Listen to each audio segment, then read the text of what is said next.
भुनक्तो सह वीर्यं करवावहै तेजस्विनावधीतमस्तु मा विद्विषावहै। ओम शांति शांति शांति। गुरुर्ब्रह्मा गुरुर्विष्णु गुरुर्देवो महेश्वरः गुरुर् साक्षात् परं ब्रह्म तस्मै श्री गुरवे नमः। सद्गुरुदेव भगवान की, सच्चिदानंद भगवान की हरिओम। बड़े ही हर्ष का विषय है कि आप लोग हमारी जो ऋषियों की परंपरा है, संतों की जो परंपरा है, उसकी पूरे प्रयास के साथ रक्षा कर रहे हैं। हमारी ये माताएं कितने कष्ट सहकर संत हमारे यहाँ आए और उनकी हम सेवा करें। जिस भाव से सेवा करती हैं, जिस भाव से कि बस हृदय भर आता है कि हम क्या कहें, कि ऐसा शुद्ध सुंदर भाव जो मिले हैं ये सबको भगवान देवे। ऐसा सुंदर भाव भगवान सबको देवे तो सबके जीवन सफल हो जाए। एक बात ध्यान रखिए, हम लोग पढ़ते ना गुरु ग्रंथ साहब पढ़ते हैं, है ना, और क्या पढ़ते सुखमनी साहब भगवान की वाणी। तो उसमें क्या कहते, ब्रह्म ज्ञानी सदा निर्लेप आता है ना, जैसे जल में कमल अलेप, कहते कि नहीं, ब्रह्म ज्ञानी सदा निर्विलेप और जैसे जल में कमल अलेप।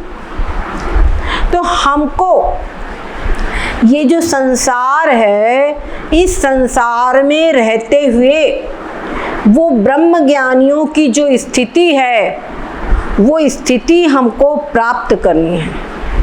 वो स्थिति कैसे, वो ब्रह्मज्ञानी संसार में रहते हुए भी पूर्ण रूपे निर्लेप रहते हैं, सब कुछ कार्य करते हुए। क्या हमारे ब्रह्मज्ञानियों ने कोई कार्य नहीं किया? देखो हमारे गुरु गोविंद सिंह कितने कार्य किए उन्होंने। आज सच पूछा जाए, अगर गुरु गोविंद सिंह उन्होंने जो कार्य किया और अपनी संपूर्ण संतति को देश के लिए, धर्म के लिए न्यौछावर कर दिया, अपने आप को न्यौछावर कर दिया, अगर ये न होता तो आज हिंदू धर्म के पन्नों पे लिखा होता और वो भी शायद समाप्त कर दिया जाता पन्नों पर से भी।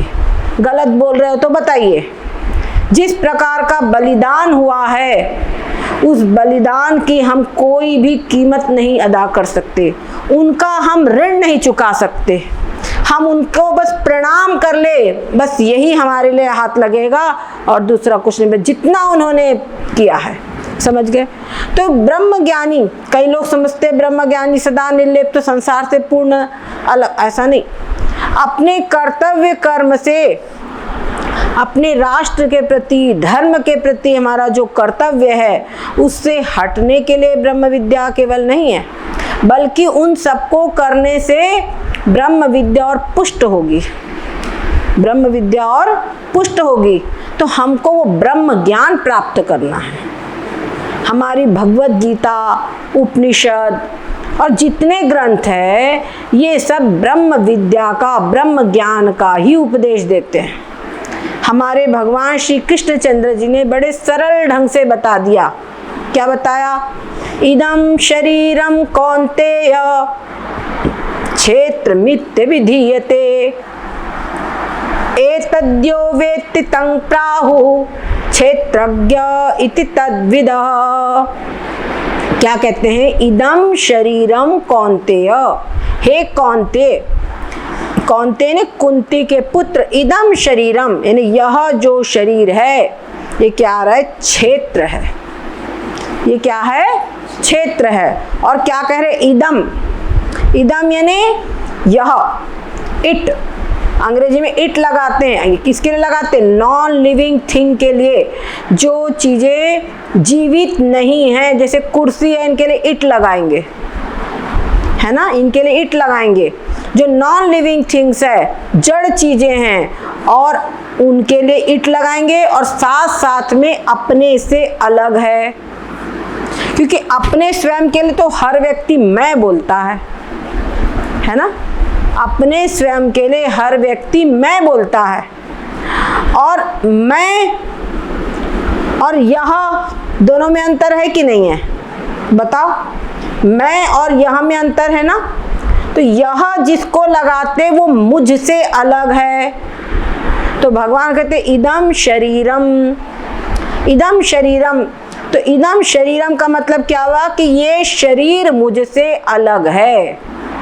शरीर आज तक अपने आप को 3.5 हाथ का शरीर ही समझा, अब कह रहे हैं कि ये शरीर मुझसे अलग है, नहीं मैं कोई और हूं, मैं शरीर नहीं हूं। क्लियर हो गई बात? मैं शरीर नहीं हूं। इदम शरीरम कौन्तेय, यहाँ भगवान ने कौन्ते ही शब्द क्यों प्रयोग किया? कौन्ते का अर्थ होता है कुंती के पुत्र, और कुंत शब्द जो होता है वो जो बाण की जो नोक होती है उसको बोलते कुंत। उसको क्या बोलते हैं? कुंत। कुंत मतलब अत्यंत तीक्ष्ण, सूक्ष्म, सीधे जाकर लक्ष्य पे वार करता है। तो जिसकी बुद्धि ऐसी तीक्ष्ण हो, जो जा करके बिल्कुल तत्व को ही पकड़े, जो बात कही जा रही है उस पॉइंट को पकड़े, ऐसी जो बुद्धि है, और साथ साथ में एक तो ही जैसे कोई गणित वगैरह पढ़ते हैं, इंजीनियर हो गए, और बड़े बड़े, ये तो चलो अच्छे बड़े बड़े स्मगलर है, इनके पास भी बड़ी सूक्ष्म बुद्धि है कि नहीं? इनके पास भी बड़ी पैनी बुद्धि है। पैनी बुद्धि है इसीलिए रोज रोज नए नए तरीके ढूंढते स्मगलिंग करने के, और हमारी पुलिस विभाग वाले की खोपड़ी में दम हो जाता है। क्या करें ऐसी से? तो इनके पास भी तीक्ष्ण बुद्धि है, लेकिन इनके पास शुद्ध बुद्धि नहीं है। अगर वो बुद्धि शुद्ध हो तो धर्म हित, देश हित, समाज हित, विश्व के कल्याण के लिए कोई कार्य करे। बुद्धि केवल तीक्ष्ण होने से काम नहीं चलेगा, बुद्धि शुद्ध भी होनी चाहिए। समझ गए ना? रावण के पास क्या बुद्धि की कमी थी? बताइए, रावण के पास बुद्धि की कमी थी? 10 वेदों का वो पूरे ज्ञाता था, तब उसको दशानन कहा जाता था। 10 सिर उसके ज्ञान स्वरूप थे, इतना विद्वान था, लेकिन उसकी बुद्धि शुद्ध नहीं थी।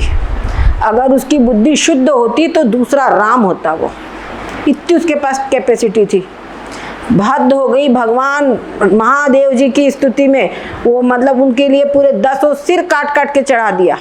उसने 10 बार अपना सिर काट काट के चढ़ा दिया, और कितना उसने किया तपस्या आदि, एक सामान्य व्यक्ति के लिए करना संभव नहीं है।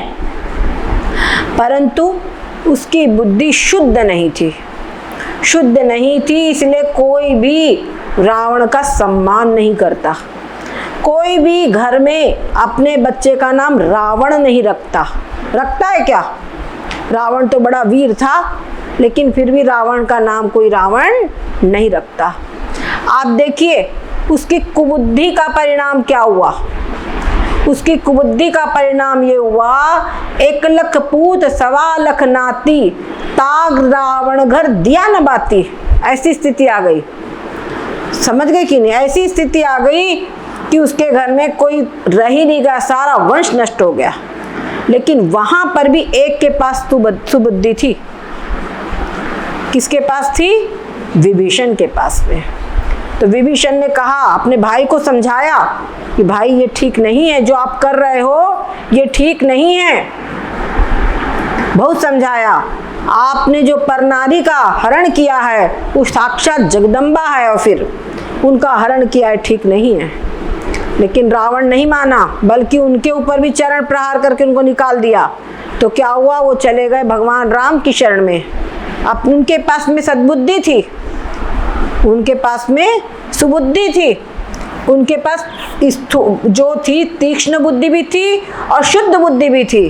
तो परिणाम स्वरूप क्या हुआ कि उन्होंने वहां की जनता को की रक्षा कर ली, और स्वयं भी आज विभीषण का नाम भले ही राक्षस कुल के थे, लेकिन भगवान के शरण में आ गए तो उनको हम उनका नाम प्रेम से लेते हैं, है ना।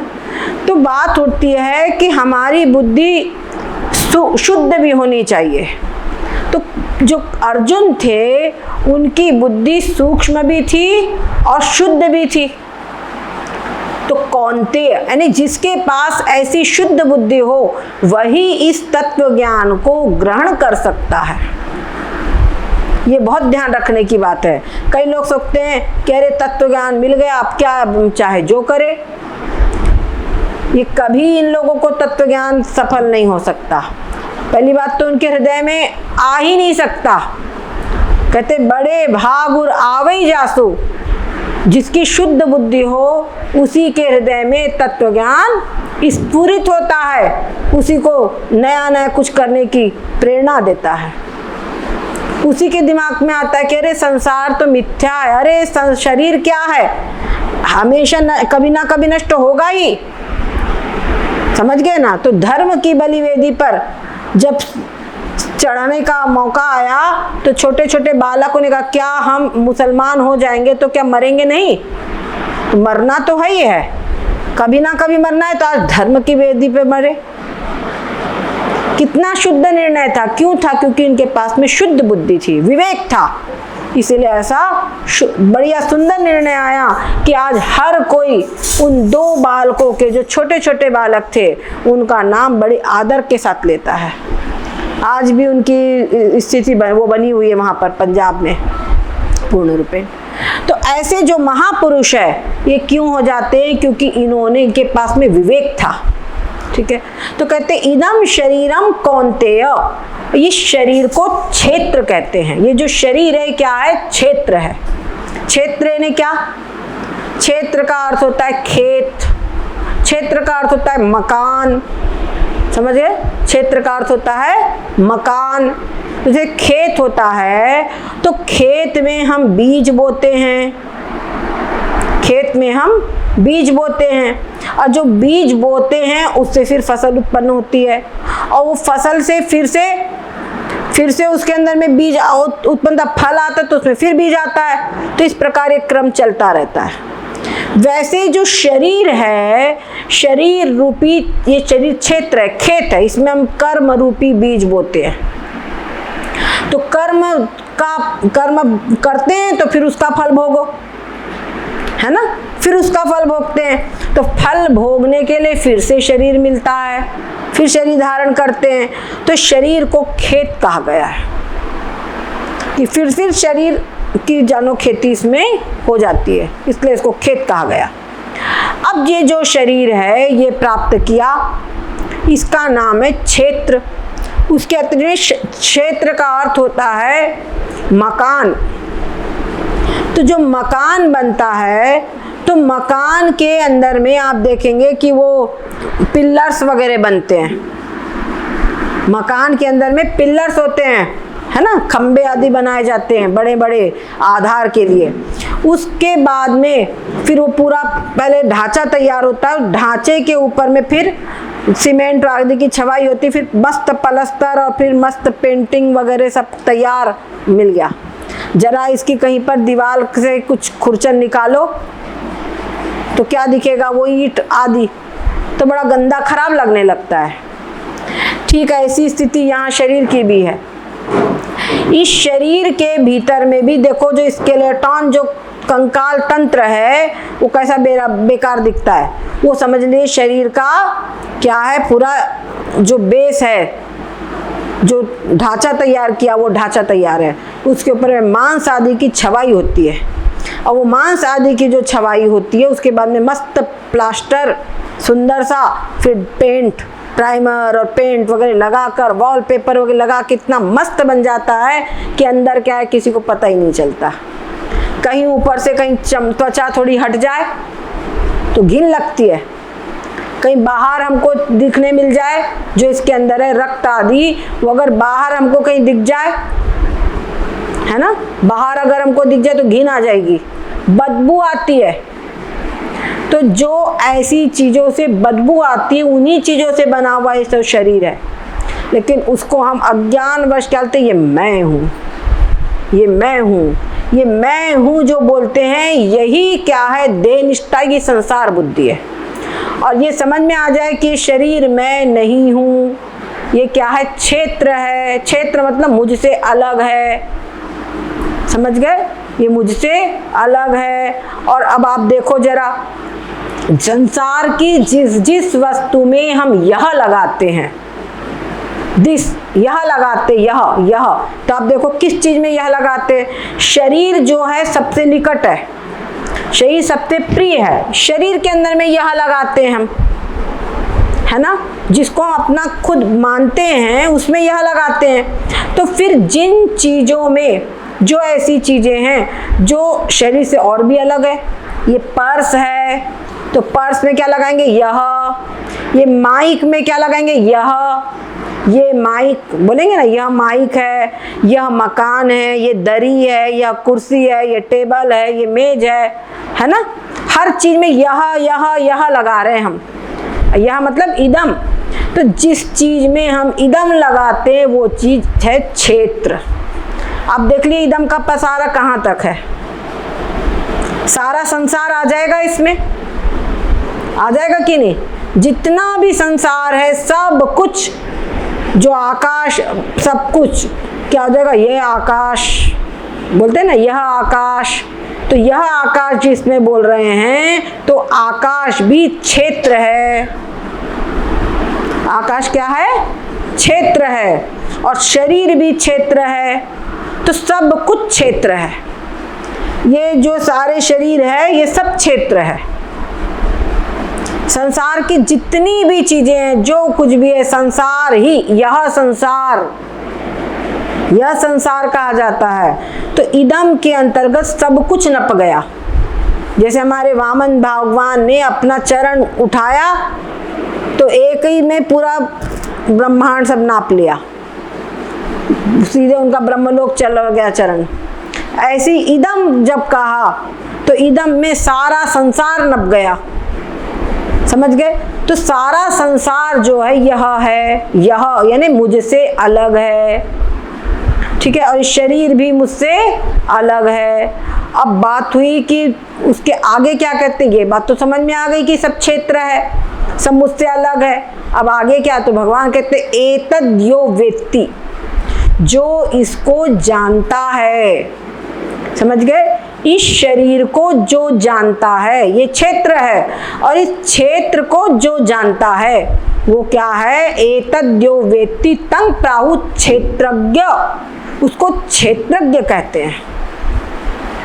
उसको क्या कहते हैं, क्षेत्रज्ञ यानी जानने वाला। कहते क्षेत्रज्ञ आत्मा पुरुषो पुराणो, जो इसमें क्षेत्रज्ञ है, जो सारे शरीर के हर अंग को, सब चीज को जो जानने वाला है वो क्या है, क्षेत्रज्ञ है। वो क्षेत्रज्ञ कैसे, अब जरा देखो, वो क्षेत्रज्ञ जो आत्मा है वो मैं हूं। वो क्या है, मैं हूं। तो क्षेत्रज्ञ आप देखो, आंख देखती है तो हम जानते हैं, कौन जानता है, बोलते हमारे को दर्द हुआ बोलते तो हम जानते हैं। जिसको दर्द हुआ, जिसको दुख हुआ, जिसको सुख हुआ वो व्यक्ति जानता है, दूसरा जानता है क्या। बल्कि एक कहावत चली है, जाके पीर न पड़ी बेवाई, सो क्या जाने पीर पर आई।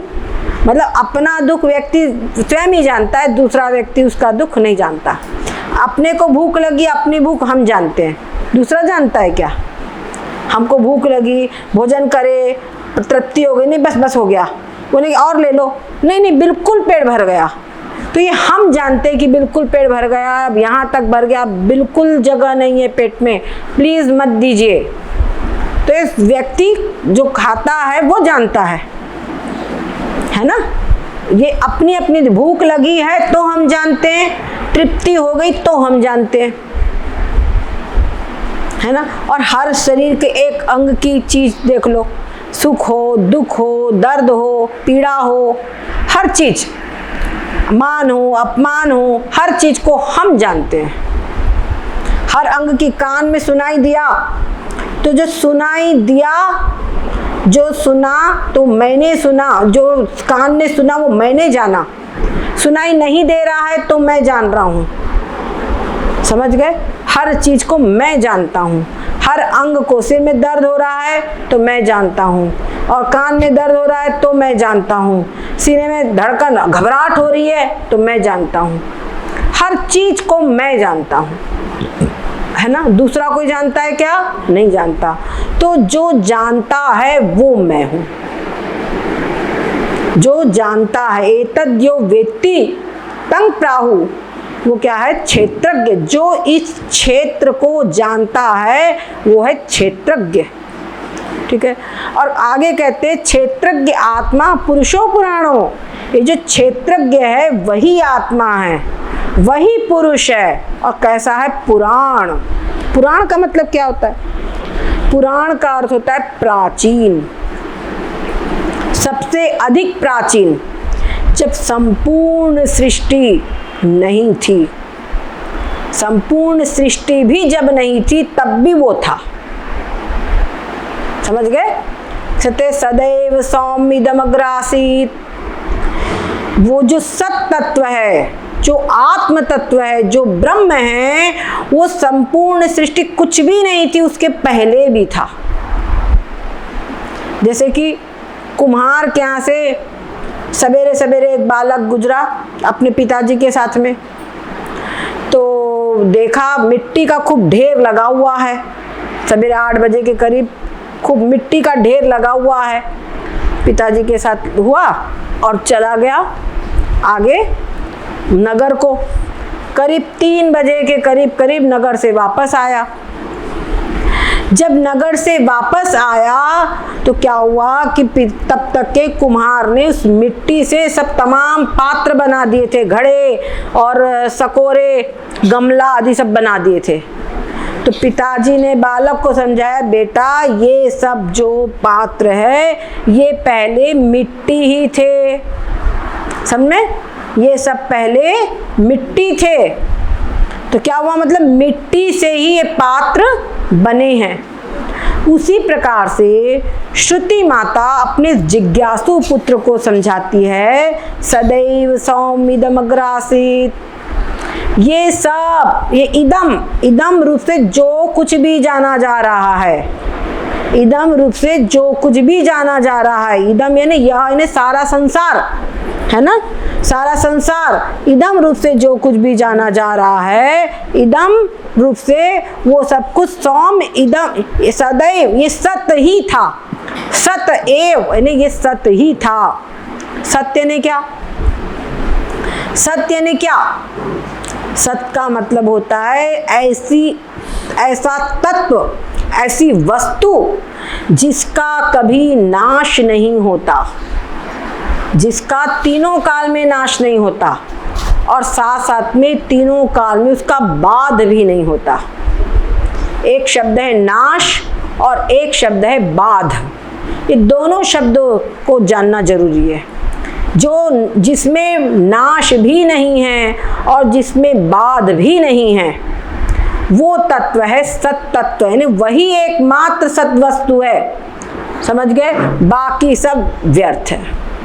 अब ऐसी पहले समझो कि नाश क्या? नाश तो हम सभी जानते हैं, कोई चीज टूट गई, गिर गई, तमाम बिल्डिंगें गिर रही है, ये सब नाश हो रहा है। पता चला योगी जी ने बुलडोजर चलवा दिया, नाश हो गया, है ना। ये क्या हो गया? नाश हो गया। और दूसरा शब्द है बाध। तो पहले तो ये समझ लो कि जो ये सत तत्व है इसका नाश नहीं होता, इसको कभी किसी प्रकार से क्या अस्त्र शस्त्र इसको नष्ट नहीं कर सकते, इसको पानी भी गीला नहीं कर सकता, इसको वायु नहीं सुखा सकता, इसको अग्नि भी नहीं जला सकता। ऐसा ये सत तत्व है, किसी प्रकार से ये नष्ट नहीं हो सकता। और दूसरी चीज कहते हैं इसका बाध नहीं हो सकता। तो बाध का मतलब क्या हुआ?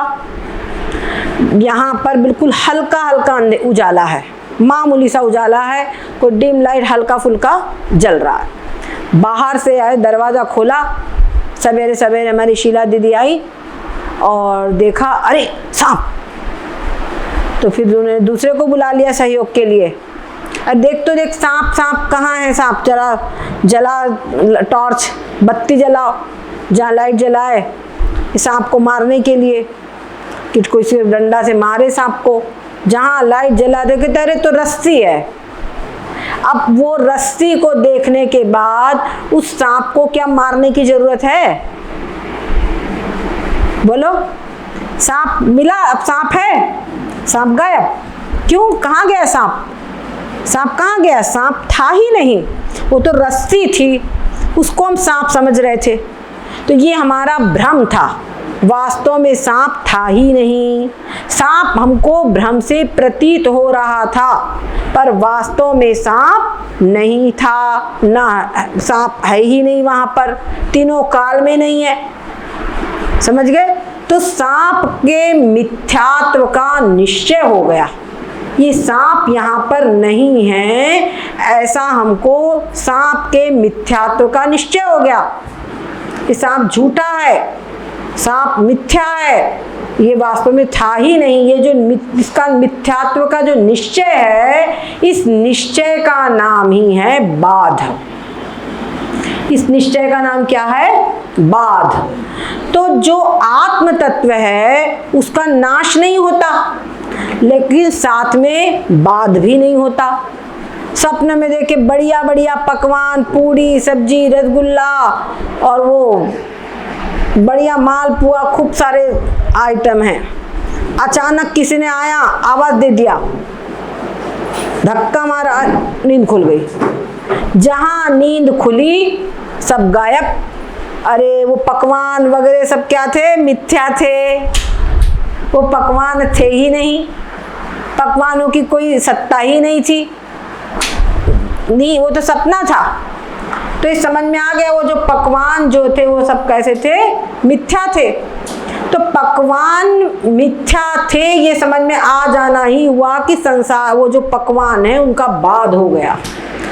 पर जो आत्म वस्तु है, वो आत्म वस्तु का कभी बाध भी नहीं होता। समझ गए? कभी नाश भी नहीं होता और कभी बाध भी नहीं होता।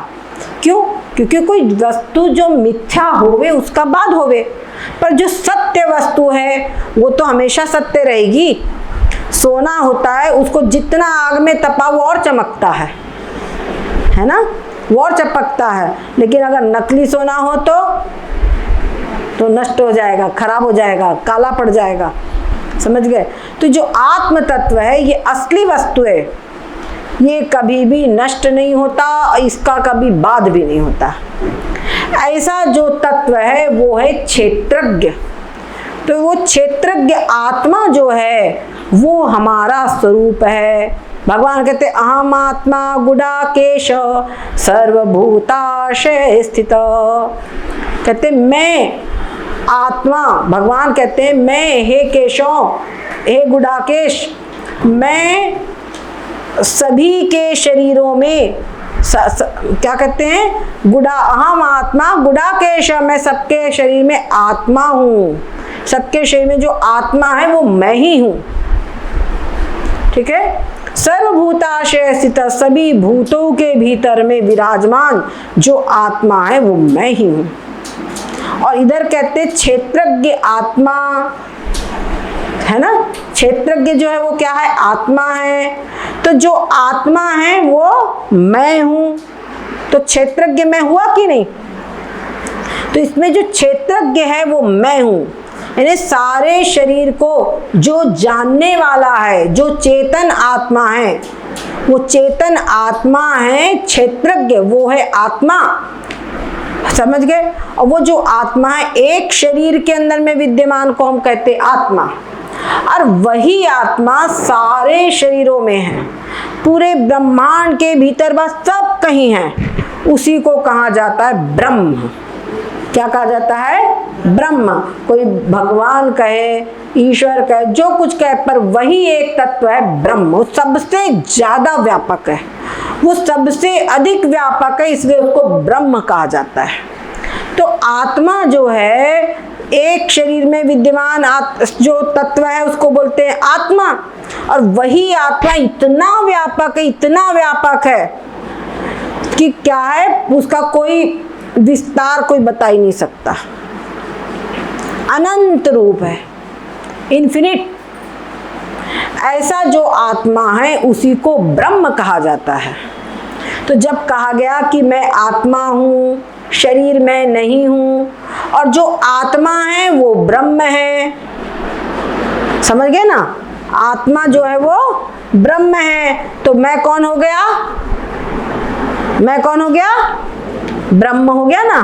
तो मैं ब्रह्म हूँ, और कैसा ब्रह्म, जिस ब्रह्म का कोई नाश नहीं कर सकता, जिस ब्रह्म का कोई बाध नहीं हो सकता, जो ब्रह्म सृष्टि के आदि में विद्यमान था, वर्तमान में भी है, और संपूर्ण सृष्टि का जब लय हो जाएगा तब भी रहेगा, वो ब्रह्म मैं हूँ। समझ गए। और ये जो देखने में आते हैं शरीर आदिक, ये जो देखने में आते हैं शरीर आदिक, ये सब क्या है, ये सब कल्पित मात्र है। जैसे वो रस्ते में सांप देखते हैं ना, सपने में खूब सारा देख लेते हैं, वैसे ही ये सारे शरीर है। ये शरीर क्या है, सब कल्पित है, ये शरीर मैं नहीं हूँ। और इन शरीरों का, इस शरीर का जो जानने वाला चेतन आत्मा है, वो चेतन आत्मा ही मैं हूँ। समझ गए, जो चेतन आत्मा है वो चेतन आत्मा ही मैं हूँ। आप बताइए सब लोगों को ये समझ में आ रहा है कि नहीं। तो ये अगर हमने समझ लिया कि इसमें जो चैतन्य आत्मा है वो मैं हूँ, और जो आत्मा है सो ब्रह्म है, तो मैं ब्रह्म हूँ, अहम ब्रह्मास्मि, ये हमने समझ लिया। तब समझो कि हम इन महापुरुषों के वंशज हैं। गलत तो नहीं कह रहे हैं, पिता का पुत्र में लक्षण आता है, तो हम इनके वंशज हैं, तो हम में उनका गुण आना चाहिए, ब्रह्म ज्ञान वाला गुण आ जाए। क्या समझे। तो सब कुछ हम कर सकते हैं। देखो धर्म की रक्षा के लिए तलवार की भी जरूरत है, वहां उस समय तलवार की भी जरूरत थी, पर इस धर्म को जिया ना जाए, समझ रहे ना, इस धर्म को जिया ना जाए तो किस चीज की रक्षा की। गलत तो नहीं कह रहे हैं। धर्म के लिए अपने प्राणों को निछावर कर दिया, और हमारे लोग धर्म जिए ही नहीं। गलत तो नहीं कह रहे हैं। आज बड़ी ही विडंबना है, जो कोई भी को देखो कहीं पर भी शिखा सूत्र सबके गायब है, अपने आप से ही चोटी लोग कटवा लेते हैं। उस समय पर शिखा सूत्र की सारी लड़ाई थी। गलत तो नहीं बोल रहे हैं। उस समय शिखा और सूत्र के लिए प्राणों की आहुति दे दी गई, और आज शिखा सूत्र अपनी स्वेच्छा से साफ करवा रहे हैं। जनेऊ कहीं दिखाई नहीं पड़ता है, शिखा कहीं दिखाई नहीं पड़ती। हमारे गुरु महाराज जब उनकी अवस्था 88 हो गई, आप सब लोग जानते ही है, कोई आता है प्रणाम करता है तो उसका सिर टटोलते हैं, सिर टटोलते हैं। चोटी नहीं है तो क्या नाम है तुम्हारा, तो जैसे उन्होंने कुछ नाम बताया अपना, अमुक गुप्ता, अमुक गुप्ता नहीं अमुक खान कहो बोलते क्या समझे। तो बात यह है कि हमारे महापुरुषों ने इस चोटी के लिए और इस सूत्र के लिए अपने प्राणों की आहुति दे दी, और आज हम स्वयं उस चोटी और सूत्र को अपने आप से स्वेच्छा से त्याग रहे, तो हम उनके बलिदान की क्या कदर कर रहे हैं, ये बात समझिए। तो हम अपनी संस्कृति को जिए, और ये जो बताया जा रहा है, जो हमें बता रहे हैं कि शरीर नहीं हूं मैं, और इसके भीतर में जो चैतन्य आत्मा ये मैं हूं, यही गुरु ग्रंथ साहब का उपदेश है।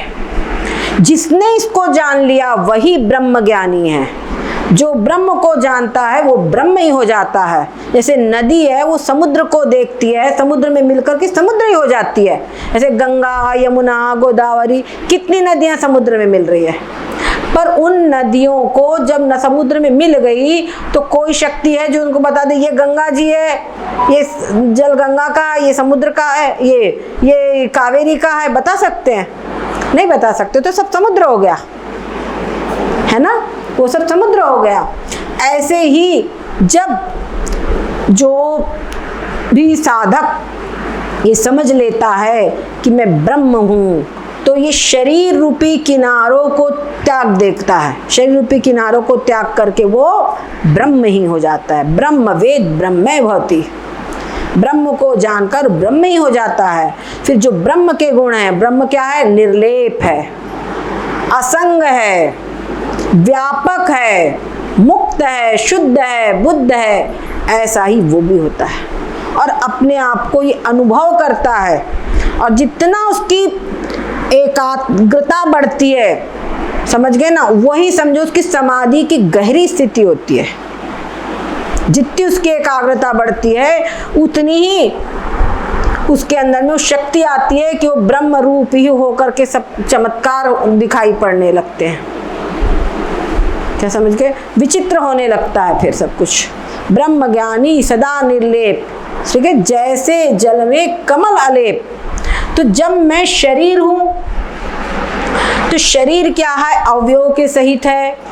तो मैं कर्मों का करने वाला हूं, कर्मों का जब करने वाला हूं तो फल भोगने वाला हूं। समझ गए ना? जो कर्म करेगा सो फल भोगेगा, ये संसार का नियम है। तो जब कर्म का करने वाला मैं हूं तो फल भी भोगना पड़ेगा। पर जब मैं आत्मा हूं तो आत्मा कैसा है? निर्वयव है, निर्लेप है। तो ना मुझ में कर्मों का करना है, ना मुझ में कर्मों का फल भोगना है। समझ गए? न कर्म करना न फल भोगना, दोनों नहीं। कर्म करूंगा तभी तो फल भोगूंगा, जो कर्म करना नहीं तो फल भोगना क्यों? तो इस प्रकार से जैसे ब्रह्म ज्ञानी, जैसे ब्रह्म निर्लेप, तो मैं ब्रह्म ज्ञानी भी वैसा ही निर्लेप हो जाता है। ब्रह्म ज्ञानी निर्लेप क्योंकि जब ब्रह्म को जानता है तो मैं ब्रह्म हूं यही जानता है, यही उसके अंदर में निष्ठा उत्पन्न हो जाती है। तो बस ये निष्ठा अगर हमने इस मनुष्य जीवन में उत्पन्न कर लिया तो समझ लीजिए हम गुरु ग्रंथ साहब को जो पढ़ते हैं वो हमने जीवन में उतार लिया तो हमारा पढ़ना सफल हो गया। और यदि हमने जीवन में नहीं उतारा तो केवल शब्दों को पढ़ना, ऐसा नहीं कि वो व्यर्थ जाएगा। भगवान का नाम तो चाहे देखो, अजामिल जैसे उन्होंने मृत्यु को देखा, इतने डर गए कि पुत्र को पुकारा नारायण नाम से, उनका भी कल्याण हो गया। समझ गए? लेकिन बाद में उनमें अकल आ गई और फिर उसके बाद में वो सुधर गया। वो श्रीमद् भागवत में वर्णन आता है कि उन्होंने भगवान के दूतों का और यम दूतों का दर्शन किया, उनका शास्त्रार्थ सुना, तो उसकी जो बुद्धि थी वो सही हो गई। उसका जो पतित ब्राह्मण था वो अब सदाचारी हो गया फिर से, और उसने अपने जीवन को सुधार लिया।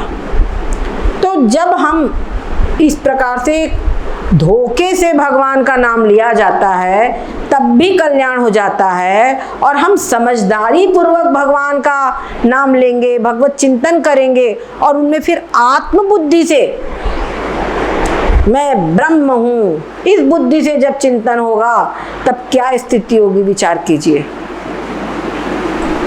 समझ गए ना?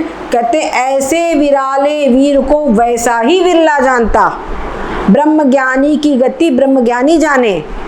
पढ़ते ना हम, तो इस चीज का हमको अर्थ भी समझना है, और ये हम तभी समझ पाएंगे जब हम अपने को ब्रह्म रूप होकर के अनुभव करेंगे।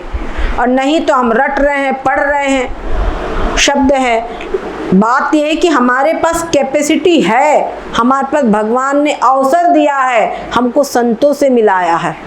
क्यों मिलाया? कि तो इस ब्रह्म ज्ञान को समझो, है ना, इस ब्रह्म ज्ञान को समझो। और ऐसा अवसर प्राप्त करके भी अगर हम इस ब्रह्म ज्ञान को नहीं समझेंगे तो बताइए हमने क्या हुआ? अपने इस अवसर को प्राप्त करके भी खो दिया। तो हमसे बड़ा मूर्ख कौन?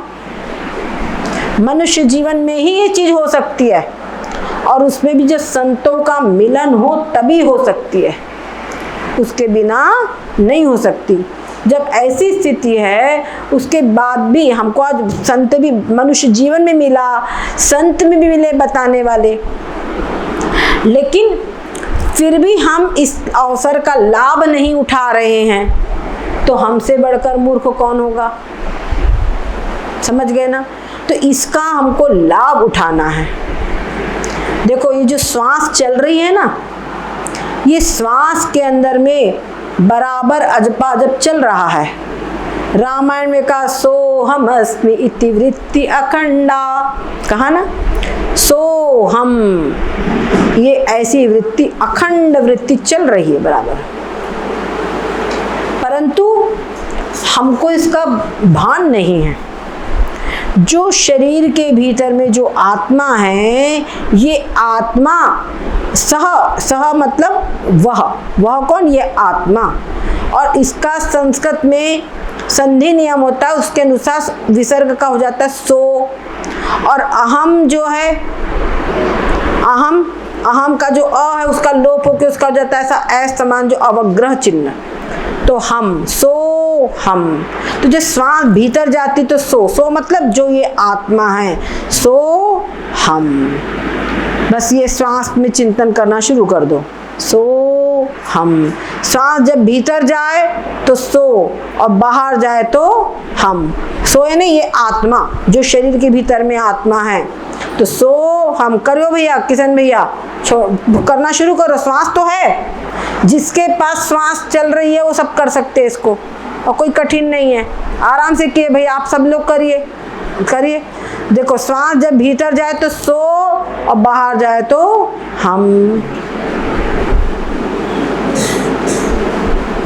श्वास सहज रूप से चलने दीजिए।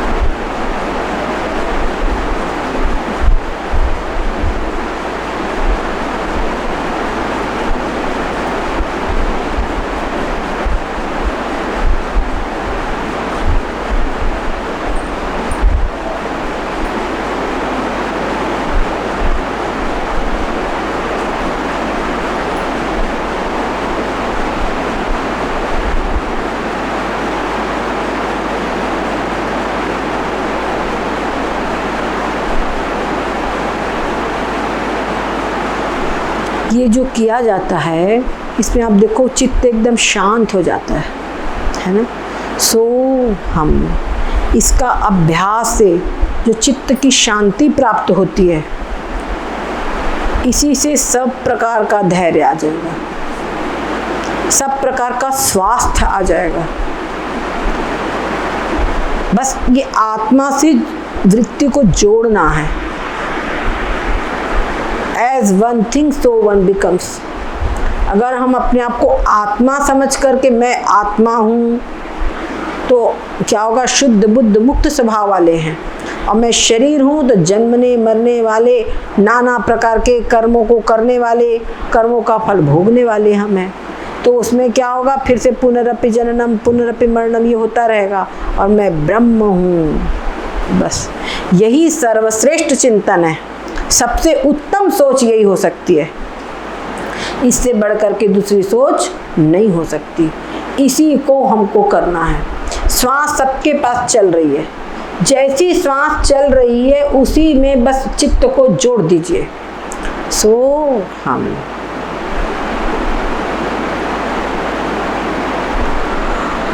कोई ऐसा नहीं कि हमको श्वास गहरी लेना, कुछ नहीं, जैसी श्वास चल रही है उसमें चित्त को जोड़ दीजिए। आप देखिए कि आपके चित्त के अंदर में कितना शांति आ जाएगी और कितना परिवर्तन आ जाएगा। यही जो आपकी जो आत्मिता मतलब तादात्म्य, आत्मा से, अभी क्या शरीर से तादात्म्य है, तो शरीर के झमेलों को झेल रहा है। आप देख ले कहीं पड़ोस के अंदर में या कोई परिचित हो, कहीं पर भी उसके पास में कोई दुख आ पड़े, उसके ऊपर कोई दुख आ पड़े, आपको थोड़ा प्रेम है उस व्यक्ति से, तो उसकी दुख की बात आप सुनोगे तो आपको दुख हो जाएगा, अपना मन दुखी हो जाएगा, होता है कि नहीं होता। तो ऐसे ही अब जब शरीर को हमने अपना मान रखा है तो शरीर के सुख दुखों से हमको सुख दुख होना तो स्वाभाविक है ना। और अगर हम एक बात और देखो, यहाँ चुपचाप शांति चित्त से बैठे हुए हैं, बढ़िया सत्संग चल रहा है ना, और ऐसी स्थिति में हम लोग कहीं अपने जीवन की पिछली कोई बात याद आ जाए दुख वाली, तो चित्त में दुख हो जाएगा कि नहीं, चित्त दुखी हो जाएगा। और कभी ऐसी स्थिति की दुखी स्थिति भी हो और पिछली कोई अच्छी बात याद आ जाए तो चित्त क्या होगा, आनंदित हो जाएगा, खुश हो जाएगा, सुखी हो जाएगा। तो क्या है, वास्तविक परिस्थिति ये एक चीज है और मन कहाँ पर है ये दूसरी चीज है। तो शरीर चाहे जैसी स्थिति में रहे, जैसा भी प्रारब्ध के अनुसार उतार चढ़ाव आए, जो चित्त की स्थिति है ये आत्मा में रहे कि मैं आत्मा हूँ, मैं ब्रह्म हूँ। ये 3.5 हाथ का शरीर भी मैं नहीं हूँ, तो इससे जो कुछ भी हो रहा है तब से मेरा कोई मतलब नहीं है। इस बात पर हम पहुँचे, इस चीज को, इस तत्व को हमको पकड़ना है। इस तत्व को अगर हमने पकड़ लिया तो समझ लीजिए इस विनाशी शरीर, शरीर कैसा है, विनाशी है, नष्ट होगा। विनाशी शरीर से हमने अविनाशी वस्तु प्राप्त कर ली तो बुद्धिमान है। ऐसा व्यक्ति क्या है, बुद्धिमान है। एतद् बुद्ध्वा बुद्धिमान स्यात्, इस आत्म तत्व को प्राप्त करके, इसको जान करके ही बुद्धिमान होता है। वही वास्तव में बुद्धिमान है जिसने इस तत्व को समझ लिया, जिसने इस चीज को अनुभव कर लिया। हमारे सारे शास्त्र, उपनिषद, भगवत गीता और जो कुछ भी है सब इसी चीज को समझा रहे हैं। तरीका अलग अलग हो सकता है पर समझा इसी चीज को रहे हैं, समझ गए। तो इस चीज को हमको समझना है, समझ गए, इसी चीज को हमको समझना है। और अगर हमने इतनी बात समझ ली तो समझ लो सारे शास्त्रों का निचोड़ हमको मिल गया। जैसे तमाम फूल है, 1 किलो फूल, 10 किलो फूल हम लाए तो उसको लाने के लिए बड़ा परिश्रम करना पड़ेगा, लेकिन उन फूलों का इत्र इतनी सी शीशी में आ जाता है, पर उसकी कीमत बड़ी बढ़ जाती है ना। उस इत्र की कीमत बहुत बढ़ जाती है, क्योंकि अब उसको लाना बड़ा, उसकी जरा सी शीशी खोले महक पहुंच जाएगी पूरे दूर तक की। तो ऐसे ही हम पूरे वेद शास्त्रों को पढ़ते रहें, टटोलते रहें, पर सबको याद करना, सबको दिमाग में रखना भी बड़ा कठिन है। आज पढ़ते कल भूल जाते हैं, है ना। और एक शरीर की अवस्था आती है जो सब कुछ भूल जाता है, सब कुछ भूल जाता है। ये हमारी इंद्रियां भी साथ छोड़ देती है। तो आँख से कम दिखता है, चश्मा लगाओ, कान से कम सुनता है, मशीन लगाओ, दांत से काम नहीं चलता है, नकली दांत लगाओ, और सारे स्थिति सब ऐसी अस्थि पंजर सब ढीला ही ढीला होते जाता है। जोड़ जोड़ करके गाड़ी, पुरानी गाड़ी चलाई जाती है, ऐसे चलाई जाती है ना। तो गाड़ी चलाई जाती है, लेकिन कितने दिन चला लोगे, कितने दिन चला लोगे। तो जो शरीर है वो विनाशी है।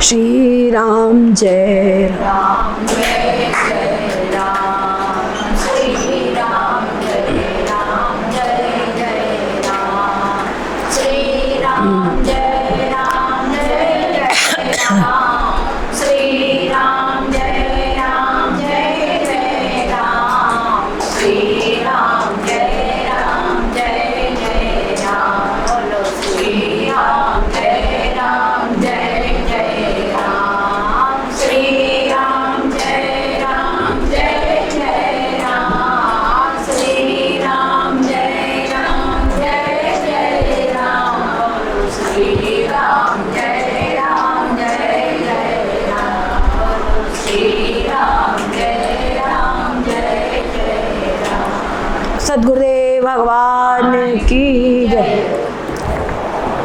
तो शरीर जो है वो विनाशवान है, समझ लीजिए कचरा है। परंतु जैसे फूल है, उन फूलों में से उनका जो एसेंस है वो इकट्ठा कर लिया गया तो वो काम की चीज हो गई, वो इत्र बन गया। अब वो फूलों के अंदर में कोई अक्स नहीं रह गया। ऐसी शरीर जो है, ये शरीर पूरा कचरा ही है, इसका अंदर में एसेंस वाली चीज क्या है? आत्मा। वो आत्मा को ग्रहण कर लो, समझ गए? उस आत्मा को ग्रहण कर लो तो तुमने एसेंस ग्रहण कर लिया। तो समझ लीजिए इस विनाशी शरीर से तुमने अविनाशी तत्व को निकाल लिया तो तुम बुद्धिमान हो। समझ गए? इस अविनाशी शरीर से अविनाशी तत्व को तुमने प्राप्त कर लिया तो तुम बुद्धिमान हो, और नहीं तो वृथा है शरीर। जितने चौपाए घूम रहे हैं, ये 2 हाथ, ये उनके 4, उसका शेप अलग है, ये भी चौपाया ही है ना। उन लोगों के पास में ज़्यादा से ज़्यादा कुत्ता को देख लो, अपना थोड़ा सा खोद खाद के रहने का स्थान कर लेगा, खाने का मिल गया, और थोड़ा कुछ रोटी कपड़ा और मकान। मनुष्य की भी इतनी अगर आवश्यकता रहेगी, ड्रिंक एंड बी मैरी, इतने में अगर मनुष्य भी सिद्ध हो गया तो उनमें और इसमें कोई भेद नहीं है। बल्कि उनके पास तो क्षमता नहीं है तो तुम विवश है, लेकिन हमारे पास सारी क्षमता है और फिर भी हम नहीं कर रहे हैं तो हम उनसे ज्यादा गए बीते हैं। क्यों? कबहु करी करुणा नर देहि, देत ईस बिनु हेतु से नहीं। बिना हेतु के स्नेह करने वाले परमात्मा कभी, बोलते इसको भी एक मौका मिलना चाहिए, है ना। हम लोग अगर प्रसाद वगैरह कुछ बांटते, बाहर कोई एक भिखारी खड़ा हो, अरे इसको भी दे दो, एक करुणा है। वो भले ही सत्संग में नहीं आया, चलो प्रसाद के तो प्रसाद तो दे दो कम से कम, ये तो खाने की चीज है तो सब खा सकते हैं। तो हमारे अंदर में करुणा उत्पन्न होती है। सिर्फ परमात्मा में करुणा है कि चलो इसको भी एक मौका मिल जाए, ये भी अपने जीवन का कल्याण कर ले किसी प्रकार, तो उसको भी एक मौका मिल जाए, इसलिए परमात्मा दे रहा है। अब उस मौके का लाभ हम ना उठाए तो अगली बार देने की इच्छा होगी, हमने प्रसाद दिया उठा के धूल में फेंक दे। गलत तो नहीं कर रहे हैं।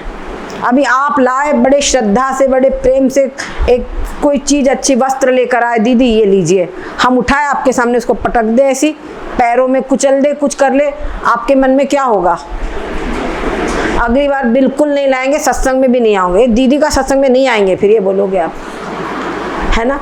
ऐसी परमात्मा भी बड़े प्यार से करुणा करके शरीर हमको देता है। किस लिए देता है? कि ये मनुष्य शरीर से ही तुम परमार्थ वस्तु, जो सत्य वस्तु है, उसको तुम प्राप्त कर सकते हो, ब्रह्म ज्ञान प्राप्त कर सकते हो, और ब्रह्म ज्ञान प्राप्त करके जन्म मृत्यु के चक्र से छुटकारा प्राप्त कर सकते हो। वो स्थिति इस मनुष्य शरीर से प्राप्त हो सकती है, वो तुमको दे दिया कि अब तुम इसको प्राप्त करो, लेकिन तुमने उसके लिए जरा भी प्रयोग नहीं किया। ब्रह्म ज्ञान के लिए इस शरीर का जरा भी प्रयोग नहीं किया। ये खा रहे, वो पी रहे, बोलते अच्छा तुम इसी लायक हो, तुम इसी लायक हो, तुम वहीं जाओ। समझ गए? तुमको यही सब प्रिय है तो वो सब योनियों में यही मिल रहा है, वहीं जाओ तुम। और यदि किसी ने थोड़ा सा भी प्रयास किया और कुछ आगे बढ़ गया तो परमात्मा इतने कृपालु है कि मान लीजिए कि अध्यात्म जीवन की एक सीढ़ी पर चढ़ जाता है, एक सीढ़ी पर चढ़ जाता है, तो आगे परमात्मा उसको ये मौका देंगे कि अब तू दूसरी सीढ़ी पे, पहली सीढ़ी पे जो चढ़ा है और मृत्यु हो गई मान लीजिए, तो पहली सीढ़ी पे जहाँ चढ़ा है वहाँ से जीरो नहीं हो जाएगा, वहाँ से आगे ही बढ़ेगा, वहाँ से आगे बढ़ने का वही काम आई मौका दे देंगे, अब आगे तू बढ़। इतनी सहूलियत कहाँ मिलती है? देखो कंपटीशन एग्जाम वगैरह होती है, अगर सब कुछ कर लिया उसने, पहले वो ऑब्जेक्टिव हो गया, डिस्क्रिप्शन में पास हो गया, और उसके बाद इंटरव्यू में गया, इंटरव्यू में 2 नंबर चला गया, कुछ हो गया, बेचारे को फिर से पूरी एग्जाम देनी पड़ती है ना, फिर से पूरी एग्जाम देनी पड़ती है, पूरा जीरो पे चला जाता है। पर परमात्मा क्या ऐसा नहीं है, उसके यहाँ पर तुमने इतना प्रयास करिए, इतना तुम्हारा सेफ है, इतना जो तुमने प्राप्त किया इतना तुम्हारा सेफ है, अब इससे आगे तुमको मिलेगा। योग भगवान कह देते हैं कि मतलब योग भ्रष्टो भी जाते, योग भ्रष्ट के रूप में वो दूसरे शरीर प्राप्त करता है, ऐसा उसको फिर से अवसर प्राप्त करा देते हैं जहां वो इस चीज को समझ सके। समझ रहे? ऐसा जो परमात्मा है जिसने हमको इतनी करुणा करके ये अवसर दिया और उस अवसर का हम लाभ न उठाए, तो बताइए हमसे बढ़कर कोई मूर्ख होगा क्या? नहीं ना। तो हम मूर्खता ना करें, अपना नाम मूढ़ की लिस्ट में, मूर्ख की लिस्ट में न लिखा करे। जो इस शरीर को शरीर में आत्म बुद्धि करता है वही सबसे बड़ा मूढ़ है, वही सबसे बड़ा मूर्खो देहाद्यहम बुद्धि। मूर्ख वो है जिसकी देहादि में अहम बुद्धि है और देहादि से बना हुआ जो संसार है उसमें मम बुद्धि है, वो मूर्ख है। तो अपना नाम मूर्खों की लिस्ट से हटवा करके बुद्धिमानों की लिस्ट में लिखवाइए। अब बुद्धिमान कौन है? एतद बुद्ध्वा बुद्धिमान स्यात्, जो इस शरीर के भीतर में जो चैतन्य आत्मा है, वही चैतन्य आत्मा क्या है? सारे ब्रह्मांड का शासक है, सारे ब्रह्मांड का रचयिता है, सारे ब्रह्मांड का पालन कर रहा है, सारे ब्रह्मांड का प्रलय भी उसी में हो रहा है। ऐसा जो ब्रह्म तत्व है वो मैं हूँ, ये अनुभव करता है जो, वो है बुद्धिमान। तो अपना नाम बुद्धिमानों की लिस्ट में लिखाइए। हमारे जितने भी ग्रंथ है जो वास्तव में यही सबका सार है, और तभी हम यहाँ पर सत्संग करते हैं, तो हमारी पूर्णता इसी में है। हमारे जो सारे प्रयास हो रहे हैं उनकी पूर्णता तभी है जब इस चीज को हम अनुभव करें। जो ब्रह्मज्ञानी इस गति को रहते हैं, उस ब्रह्मज्ञानी की स्थिति में हम पहुंचे, तब तो उनकी कृपा का हमने लाभ उठाया। ये हमको इसी जन्म में करना है, अगले जन्म के लिए बाकी नहीं रखना है। लोग सोचते हैं कि अरे अंतिम समय जब आएगा तो भगवत चिंतन कर लेंगे। कुछ नहीं होने का है, अंतिम समय में कुछ नहीं होने का है। अगर जीवन भर हमने भगवत चिंतन किया है, आत्मचिंतन किया है, तो अंत समय में भी होगा, अंत समय में भी वो चिंतन हमारे ऊपर हावी होगा। पर अगर जीवन भर हमने भगवत चिंतन नहीं किया है तो अंत समय में नहीं होगा। जो हमने जीवन भर चिंतन किया वही चिंतन आकर के हावी होगा। एक बार एक सुनार था, वो बहुत बीमार पड़ गया, आखिरी में बहुत बुरी स्थिति हो गई। डॉक्टर ने कहा इसके लिए सोना बहुत महत्वपूर्ण है। सोना मतलब नींद बहुत महत्वपूर्ण है। और वो नींद के अंदर में बड़बड़ाया, सोना हाँ, अभी 1 लाख रुपए तोला चल रहा है, 1 लाख रुपए किलो चल रहा है। तो उस नींद में बड़बड़ाया, क्योंकि सोने का उसने चिंतन किया था जीवन भर, तो वही चिंतन उसके दिमाग में आया। सोने का मतलब भी सोना ही दिखा उसको। ये स्थिति थी। जो चिंतन हम हमेशा करते हैं वही चिंतन आकर आखिरी में हावी होता है। इसीलिए अपने जीवन को हमेशा अच्छी अच्छी बातें, अपनी अच्छी अच्छी खुराक दे।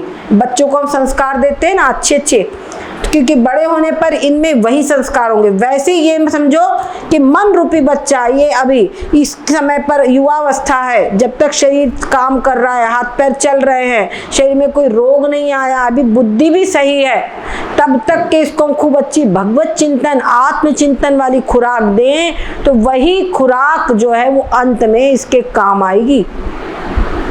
और नहीं तो कोई नहीं बचा सकता। तमाम लोग दिख रहे, रोग राम नाम सत्य सुनाए जा रहे हैं, है ना। पर यही बात है कि राम नाम सत्य उस समय सुनने के बदले अभी समझ लो। अगर अभी समझ लिया तो बाद में कोई जरूरत नहीं पड़ेगी। अपने आप शरीर छूटे, शरीर को यमराज के दूत छोड़ाए उसके पहले हम खुद छोड़ दें। ठीक है। सद्गुरुदेव भगवान की जय हो, सच्चिदानंद भगवान की जय हो। हरि ओम। ओम पूर्णमदः पूर्णमिदं पूर्णात् पूर्णमुदच्यते पूर्णस्य पूर्णमादाय पूर्णमेवावशिष्यते। ओम शांति शांति शांति। हरि ओम।